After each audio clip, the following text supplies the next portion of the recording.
Hello friends, welcome to our channel Vishashree. இன்றைக்கி நம்ம பார்க்க போகிற டாபிக் எதை பற்றி அப்படின்னு சொல்லி பார்த்திங்கன்னா ப்ரெக்னென்சியில் அதுவும் ஃபஸ்ட் ட்ரைமிஸ்டரில் வர்ற ப்ளீடிங் அல்லது ஸ்பாட்டிங் அப்படின்னு சொல்லுவாங்க. இதில் நீங்கள் கவனிக்க வேண்டிய முக்கியமான விஷயங்களை பற்றி தான் நம்ம இன்றைக்கி டிஸ்கஸ் பண்ண போகிறோம். ஸோ ப்ரெக்னென்சியில் ஃபஸ்ட் ட்ரைமிஸ்டரில் தான் உங்களுக்கு இந்த மாதிரி ப்ளீடிங், ஸ்பாட்டிங் இந்த மாதிரி விஷயங்களெல்லாம் வர்றதுக்கு வாய்ப்பு இருக்குது. உங்களோட மிஸ்கேரேஜ் ஆகிறதுக்கும் இந்த ஃபஸ்ட் ட்ரைமிஸ்டரில் தான் வாய்ப்பு இருக்குன்னு சொல்லி நிறைய டாக்டர் சொல்லுவாங்க.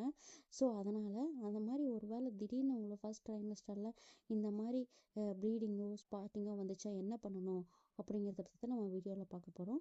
வாங்க இப்போ நம்ம வீடியோக்குள்ளே போகலாம். அதுக்கு முன்னாடி நம்ம சேனலில் ஃபஸ்ட் டைம் பார்க்குறீங்க அப்படின்னா மறக்காமல் நம்ம மிஸ்ஸஸ்ரீ சேனலை சப்ஸ்கிரைப் பண்ணிக்கோங்க. ஓகேவா ஃப்ரெண்ட்ஸ்? இப்போ உங்களுக்கு ஃபஸ்ட் ட்ரைமிஸ்டரில் ஆகிற முக்கியமான, அதாவது காமனாக இருக்கக்கூடியது இம்ப்ளான்டேஷன் ப்ளீடிங் சொல்லுவாங்க. இந்த ப்ளீடிங் பார்த்திங்கன்னா உங்களுக்கு ஒரு பிங்க் கலரில் இருக்கும். ஒரு பேட் நனையிற மாதிரியெல்லாம் வராது.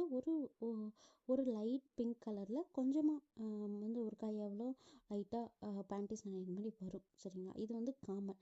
ஏன்னா உங்களோட கர்ப்பப்பையில் பதியும் போது நிறையா பிளட் செல்ஸ் எல்லாம் இருந்துச்சுன்னா அதோட எடுத்துக்கிட்டு அப்புறம் தான் பதியுது. ஸோ அந்த சமயத்தில் இம்ப்ளான்டேஷன் ப்ளீடிங் வர்றது ரொம்ப ரொம்ப காமன். அதனால் இம்ப்ளான்டேஷன் ப்ளீடிங் ஃபர்ஸ்ட் ட்ரைமிஸ்டரில் அது முக்கியமாக ஒரு 45 days to 50 days வர்றது ரொம்ப ரொம்ப காமன்.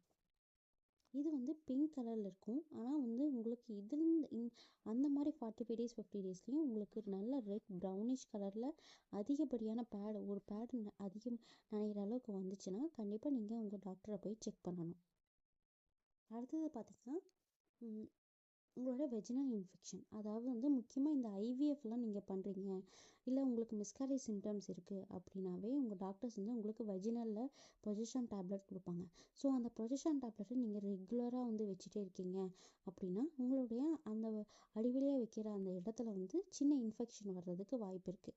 ஸோ அந்த இன்ஃபெக்ஷன் கொஞ்சம் ஏதாவது இன்ஃப்ளமேட்டன் ஆகி அதுலேருந்து உங்களுக்கு ப்ளீடிங் வரும். அப்போ ப்ளீடிங்கோ ஸ்பாட்டிங்கோ வர்றதுக்கு வாய்ப்புகள் இருக்குது. ஸோ அதனால் நீங்கள் அந்த மாதிரி வெஜினல் டேப்லெட் எடுத்துகிட்டு இருக்கீங்கன்னா நீங்கள் பயப்படவே வேணாம். ஒன்ஸ் நீங்கள் டாக்டரை போய் ஒருக்கா கன்சல்ட் பண்ணிக்கோங்க. அது மூலமாக நீங்கள் உங்களுடைய பேபி சேஃபாக இருக்குது அப்படிங்கிறத கன்ஃபார்ம் பண்ணிக்கலாம். எப்போ பயப்படணும்னா ப்ளீடிங் ஆகும்போது தான் பயப்படணும். ஆனால் ஸ்பாட்டிங் ஆகும்போது பயப்படக்கூடாது. ஸோ ஸ்பாட்டிங்க்கு ப்ளீடிங்க்கு என்ன டிஃப்ரெண்ட் அப்படிங்கிறதே நமக்கு தெரியாது. ஸ்பாட்டிங்னு சொல்லும் போதே தெரியும், உங்களுக்கு ஒரு 4-5 ட்ராப்ஸ் மட்டும்தான் வரும். அது உங்களுடைய பேண்டீஸோ இல்லை பேடோ லைட்டாக நனையிற மாதிரி வரும். பிங்க் கலரில் இருக்கும். ஆனால் இதே ப்ளீடிங்னா உங்களுக்கு ஒரு பேட் நனையிற அளவுக்கு அதிகப்படியான ஃப்ளோ இருக்கும். நல்ல ரெட்டிஷ் கலரில் உங்களோட மென்சுரல் பீரியட் மாதிரி வரும். ஸோ அதை தான் ப்ளீடிங்னு சொல்லுவாங்க. ஸோ இது இந்த கலர் வச்சே நீங்கள் டிஃப்ரென்சியேஷன் பண்ணிக்கலாம். இந்த மாதிரி ஸ்பாட்டிங் வரதுக்கு இன்னொரு ரீசன் என்னென்னா உங்களோட உடம்புல இருக்க ப்ரொஜெஸ்ட்ரான் லெவல் குறையிறதுனாலையும் உங்களுக்கு இந்த மாதிரி ஸ்பாட்டிங் வர்றதுக்கு வாய்ப்பு இருக்குது. ஸோ நீங்கள் எதனால் உங்களுக்கு இந்த ஸ்பாட்டிங் வருது அப்படிங்கிறத உங்கள் டாக்டரை கன்சல்ட் பண்ணிட்டு ஃபிக்ஸ் பண்ணிக்க வேண்டியது ரொம்ப முக்கியம். இது மட்டுமே ஸ்பாட்டிங் ரீசன் தான் இல்லைன்னு சொல்லி பார்த்தீங்கன்னா ஒரு சிலருக்கு இந்த மாதிரி ஸ்பாட்டிங் வந்துக்கிட்டே இருக்கும். டாக்டர்ஸ் டேப்லெட் கொடுப்பாங்க. கொடுத்து ஒரு சிலருக்கு இந்த ஸ்பாட்டிங் நிற்கலை அப்படின்னா இமீடியட்டாக ஒரு ஸ்கேன் பண்ணி பார்க்கணும். அந்த ஸ்கேனில் பேபி கர்ப்பப்பையில் இருக்கா இல்லை கர்ப்பப்பை குழாயில் இருக்கா அப்படிங்கிறத செக் பண்ணுவாங்க. ஒருவேளை எக்டாபிக் ப்ரெக்னென்சியாக இருந்தால் கண்டிப்பாக அது பாசிபிலிட்டி கிடையாது. ஸோ அதுவா அப்படிங்கிறது சொல்லுவாங்க. அப்படி இல்லாட்டி மோலார் ப்ரெக்னென்சிக்கும் இது வாய்ப்பு இருக்குது. ஸோ அதனால் இந்த மாதிரி ஸ்பாட்டிங் வர்றது நார்மல் தான். அதுக்கு டேப்லெட்ஸ் கொடுப்பாங்க. கொடுத்தா அதை நின்றுடணும். இல்லை டேப்லெட்ஸ் கொடுத்து நிற்கலைன்னா நெக்ஸ்ட் நீங்கள் போக வேண்டியது ஸ்கேனில் போயிட்டு உங்கள் பேபி எப்படி இருக்குது, எதனால் இந்த மாதிரி ஸ்பாட்டிங் வருது அப்படிங்கிறத நீங்கள் செக் பண்ணி பார்த்துக்கணும்.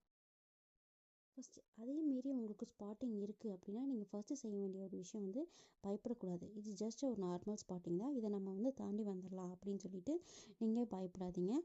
நைட் இருந்துச்சுனாலும் நீங்கள் அதுக்கு பயப்படாதீங்க. காலையில் எழுந்திரிச்சிட்டு உங்களோட டாக்டர்கிட்ட போய் செக் பண்ணி பாருங்கள். இந்த மாதிரி இல்லை உங்கள் டாக்டர் 24/7 இருப்பாங்கன்னா இமீடியட்டாக போய் உங்கள் டாக்டர்கிட்ட போய் ஒருக்கா செக் பண்ணி பாருங்கள். உங்கள் டாக்டர்கிட்ட கன்சல்ட் பண்ணுங்கள். அடுத்தது உங்கள் டாக்டர் ஒரு ஸ்கேனுக்கு எழுதி தருவாங்க. அந்த ஸ்கேனை நீங்கள் கண்டிப்பாக பண்ணியே ஆகணும். அந்த ஸ்கேனில் பேபி யூட்ரஸ்குள்ளே தான் இருக்கா, பேபியோட ஹார்ட் பீட் நல்லா இருக்கா அப்படிங்கிறத செக் பண்ணிக்கோங்க. அதை செக் பண்ணுறது மூலமாக உங்களோட பேபியை வந்து நல்லா இருக்குது அப்படிங்கிற கன்ஃபர்மேஷன் கிடச்சிருச்சுன்னா போதும். நெக்ஸ்ட் வந்து உங்கள் டாக்டர் வந்து உங்களுக்கு வந்து நல்ல சப்போர்ட்டிவான பில்ஸ் தருவாங்க, இல்லை தேவைப்பட்ட இன்ஜெக்ஷன் தருவாங்க. வெஜினல் பில்ஸோ இல்லை வந்து வாய் வழியாக எடுத்துக்கக்கூடிய பில்ஸோ என்ன தந்தாலும் அதை நீங்கள் வந்து எதையும் ஸ்கிப் பண்ணாமல் ரெகுலராக எடுத்துகிட்டு இருக்கும்போது கண்டிப்பாக இது வந்து சரி பண்ணக்கூடிய ஒரு விஷயம் தான். இப்போ வந்து ஸ்பாட்டிங்க்கான ரீசனும் தெரிஞ்சிச்சு, அதை எப்படி நம்ம க்யூர் பண்ணணுங்கிறது தெரிஞ்சிச்சு. இப்போ ஸ்பாட்டிங் இருந்துட்டாவே டாக்டர்ஸ் என்ன சொல்லுவாங்க, பெட் ரெஸ்ட் எடுக்க சொல்லுவாங்க. அப்படி பெட் ரெஸ்ட் ஏன் எடுக்க சொல்கிறாங்கன்னா, நீங்கள் வந்து நல்லா படுத்து ரெஸ்ட் எடுக்கும்போது ஹெவியான ஒர்க் எதுவும் பண்ண மாட்டீங்க. அப்படி பண்ணாமல் இருக்கும்போதே வந்து உங்களுடைய மைண்டும் சரி பாடியும் சரி கொஞ்சம் ஸ்ட்ரெஸ் ஃப்ரீயாக இருக்கும். அது மட்டும் இல்லாமல் ரொம்ப ஹெவியான பொருளை நீங்கள் தூக்கிட்டோ இல்லை ரொம்ப நேரம் நடந்துட்டோ இருக்கும்போது அது வந்து உங்களோட ஸ்பாட்டிங்கை இன்க்ரீஸ் பண்ணுறதுக்கு வாய்ப்புகள் இருக்குது. ஸோ அதுக்காக தான் உங்கள் டாக்டர்ஸ் வந்து உங்களை வந்து பெட் ரெஸ்ட் எடுக்க சொல்கிறாங்க. அடுத்தது நீங்கள் எப்போ வந்து இமீடியட்டாக உங்கள் டாக்டரை கான்டாக்ட் பண்ணணும்னா, உங்கள் ஸ்பாட்டிங்கிறது அதாவது வந்து ஒரு பேட் நனைஞ்சு 2வது பேட் வைக்கிற அளவுக்கு உங்களுக்கு ப்ளீடிங் வந்து வந்துருச்சுனாவே நீங்கள் இமீடியட்டாக உங்கள் டாக்டரை வந்து கான்டாக்ட் பண்ணணும்.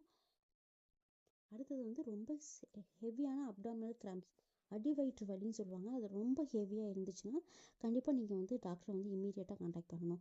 இந்த 2 விஷயம் இருந்துச்சுனாவே உங்களுக்கு வந்து நீங்கள் வந்து இமீடியட்டாக டாக்டரை கான்டாக்ட் பண்ணி என்ன இஷ்யூங்கிறத நீங்கள் சரி பண்ணிக்கணும். இதில் முக்கியமாக கவனிக்க வேண்டியது பார்த்தீங்கன்னா வந்து உங்கள் டாக்டர்ஸ் வந்து சொல்லுவாங்க, இது வந்து ஓல்டு கலெக்டட் பிளட்டு அப்படின்னு சொல்லுவாங்க. ஏன்னா இதுக்கு முன்னாடியே உங்களுடைய லாஸ்ட் பீரியட்ஸில் உங்களுடைய ஃபுல் பிளட்டு வந்து வெளியே வராமல் ஒரு சில பிளட் வந்து கலெக்ட் ஆகி கர்ப்பப்பையில் இருந்திருக்கும். அது வந்து இப்போ பேபியோட மூமெண்ட்ஸ்னாலவோ இல்லை வந்து உங்களோட ஹார்மோனல் சேஞ்சஸ்னாலவோ அந்த பிளட்டு வெளியே வர்றதுக்கு வாய்ப்புகள் இருக்குது. ஸோ அதனால் இந்த ஓல்டு கலெக்டட் பிளட்டு வர்றதுக்கு வாய்ப்பு இருக்குது. ஆனால் இந்த ஓல்டு கலெக்டட் பிளட்டா இல்லை வந்து நியூ பிளட்டான்னு எப்படி டிஃப்ரென்ஸ் கண்டுபிடிக்கிறதுனா, இப்போ உங்களுக்கு ஒரு வேளை ஓல்டு பிளட்டாக இருந்துச்சுன்னா மெரூன் கலரில் வரும், இதே ஃப்ரெஷ் பிளட்டாக இருந்துச்சுன்னா நல்லா திக் ரெட் கலரில் வரும். ஸோ இதை வச்சு நீங்கள் கண்டுபிடிச்சிக்கலாம். ஸோ ஓல்டு பிளட்டாக இருந்துச்சுன்னா கொஞ்சம் வெயிட் பண்ணி பாருங்கள். இல்லை எனக்கு ஃப்ரெஷ் பிளட்டு மாதிரி தான் வருது அப்படின்னா நீங்கள் இமீடியட்டாக உங்கள் டாக்டரை வந்து செக் பண்ணி பார்த்துக்கோங்க. ஓகேங்களா. இப்போ வந்து எனக்கு தெரிஞ்ச வந்து ஸ்பாட்டிங் அண்ட் ப்ளீடிங் சம்மந்தப்பட்ட ப்ரெக்னென்சி சம்மந்தப்பட்டது எல்லாமே நான் உங்கள்கிட்ட சொல்லிட்டேன். ஸோ இதில் ஏதாவது டவுட்ஸ் இருந்தால் மறக்காமல் நம்ம கமெண்ட் பாக்ஸில் கமெண்ட் பண்ணுங்கள். எனக்கு தெரிஞ்ச தகவலை நான் உங்களுக்கு ஷேர் பண்ணுறேன். இது தேவைப்படுற உங்கள் ஃப்ரெண்ட்ஸ் அண்ட் ஃபேமிலிக்கு மறக்காமல் ஷேர் பண்ணுங்கள். இந்த வீடியோ பிடிச்சிருந்தா லைக் பண்ணுங்கள். ஓகே ஃப்ரெண்ட்ஸ், தேங்க்யூ, பாய்.